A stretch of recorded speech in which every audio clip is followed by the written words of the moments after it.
Hello guys, നമ്മൾ ക്ലിനിക്കിലെ നോമ്പ് തുറ ഉണ്ടോ? അതുകൊണ്ട് ഞാൻ രാവിലെ വന്ന പാടെ ഒരു പോസ്റ്റർ ഉണ്ടാക്കാന്ന് വിചാരിച്ചു. അങ്ങനെ നീണ്ട പരിശ്രമത്തിന് ശേഷം നമ്മളൊരു പോസ്റ്റർ ഉണ്ടാക്കി. വൈകുന്നേരം ഒരു 3 മണിക്കായപ്പോൾ ഫ്രൂട്ട്സ് ഐറ്റംസ് വാങ്ങാൻ വേണ്ടി നമ്മൾ നെക്സ്റ്റ് പോവാണ്. അവിടെ എത്തിയപാടെ അവിടുത്തെ ട്രോളി എടുത്ത് പിന്നെ കുട്ടിയിലെടുത്തി. ട്രോളി ഇട്ടിൽ പിന്നെ എന്റെ ഒരു വീക്ക്നെസ് ആയി പോയി. നമ്മൾ നേരെ പാല് വെക്കുന്ന സ്ഥലത്ത് പോയി. അവിടെ നോക്കിയപ്പോൾ പാലില്ല. പിന്നെ നിങ്ങൾ തിരിഞ്ഞപ്പോൾ ഇവിടെ ഒരു കൊട്ടയിൽ പാൽ എടുക്കണം. പിന്നെ കഴിഞ്ഞ് നമ്മൾ ബത്തക്ക എടുക്കാൻ പോയി. എന്റെ നാട്ടിൽ ഇതിന് ബത്തക്കാന്ന് പറയാം, ചിലർ തണ്ണിമത്തൻ കുമ്മിട്ടിക്ക് അങ്ങനെയൊക്കെ പറയും. നിങ്ങൾ നാട്ടിൽ എന്താ പറയുക കമന്റ് ചെയ്യും. നെക്സ്റ്റ് നമ്മൾ മുസംബി ഉണ്ടാവും. ഒരാളത് മുസംബി കയ്യിലെടുത്തിട്ട് ക്രിക്കറ്റ് ബോളാ വിചാരിച്ച് കളിക്കണം. ബോൾ ഇങ്ങനെ എറിയാണോ? ഞാൻ പിന്നെ മുസംബി ഞെക്കി നോക്കിയിട്ട് എടുക്കണം. നല്ലതാ ചീത്താന്ന് അറിഞ്ഞിട്ടൊന്നല്ല, പിന്നെ ഇങ്ങനെയൊക്കെ തന്നെയല്ലോ പഠിക്കുക. നിവേദ ഡോക്ടർ പിന്നെ മുന്തിരി പൊളി ഉണ്ട് നോക്കണം. ആ ഒരു പേരും പറഞ്ഞ അവിടുത്തെ മുന്തിരി മൊത്തം ഇരുന്ന് നിന്നു. അടുത്ത നമ്മൾ കസ്കസ് ഉണ്ടോ? ഇതന്നെയാണ് കസ്കസ് എന്നുള്ളത് തലങ്ങും വലങ്ങും നോക്കുന്നത്. അപ്പോഴാണ് അവിടുത്തെ ചേച്ചി പറഞ്ഞു കസ്കസ് വെള്ളത്തിലിട്ട് മാത്രമേ കണ്ടിട്ടുള്ളൂ. പിന്നെ ഒരു ഷോക്ക് വേണ്ടി ട്രോളി തള്ളുന്ന വീഡിയോ ഒക്കെ എടുത്ത് ഇതിനൊരു BGM കൊടുക്കേണ്ടതാണ്. ഞാൻ കൊടുക്കണില്ല, അല്ലാതെ ഓവറാക്കണ്ടത്. പിന്നെ ഇതിന്റെ ബില്ല് പേ ചെയ്യാൻ വേണ്ടി കൗണ്ടറിൽ എത്തിയപ്പോഴാണ് ഓർത്ത് ഫ്രൂട്ട്സിനൊന്നും ബില്ല് ഇട്ടിട്ടില്ല. പിന്നെ അവിടെ 1.5 ബില്ലടിയാണ്. അതൊക്കെ കഴിഞ്ഞിട്ട് നമ്മൾ ക്ലിനിക്കിലാണ് ചെന്നപ്പോൾ ഇവിടെ കുക്കുംബർ കട്ടിങ് പ്രൊഫഷണൽ കട്ടിങ്ങറാണ്. അത് കഴിഞ്ഞിട്ട് പിന്നെ മുഹബത്ത് ക സർബത്ത് ഉണ്ടാക്കാണ്. ഇതിന്റെ സ്പെഷ്യലിസ്റ്റ് അതിനുമാണ്. അതൊക്കെ കഴിഞ്ഞിട്ട് പിന്നെ നമ്മൾ ഫുഡ് വാങ്ങാൻ പോകട്ടോ. ഫുഡ് വാങ്ങാൻ പോകുമ്പോൾ ഏകദേശം 5:45 കഴിഞ്ഞു. ചങ്ങനകുളം CM ഒക്കെ നമ്മൾ പോകുന്നത്. അവിടെ അങ്ങോട്ട് എത്തിയപ്പോൾ ഒടുക്കത്തെ തിരക്ക്. പിന്നെ ഫുഡൊക്കെ വാങ്ങി ഇറങ്ങിയപ്പോൾ 6:10 പിന്നെ ഒന്നും നോക്കില്ല 20:30 പെടന്നെ പെട. ജംഷി ഡോക്ടർ പിന്നെ മുഹബത്ത് ക സർബത്ത് വയ്ക്കണ തിരക്കില്ല. ഫൈനലി അങ്ങനെ ബാങ്ക് കൊടുത്തിട്ടോ. അഫ്സൽ ഡോക്ടർ പിന്നെ ക്യാമറ കണ്ടപ്പോൾ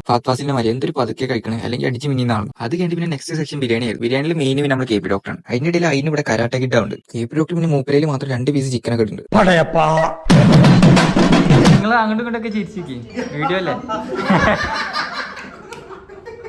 ചിരിക്കാൻ പറഞ്ഞപ്പോൾ ഇമാതിരി ചെയ്യാവും വിചാരിച്ചില്ല. അപ്പൊ എല്ലാവരോടും ഓക്കെ ബൈ.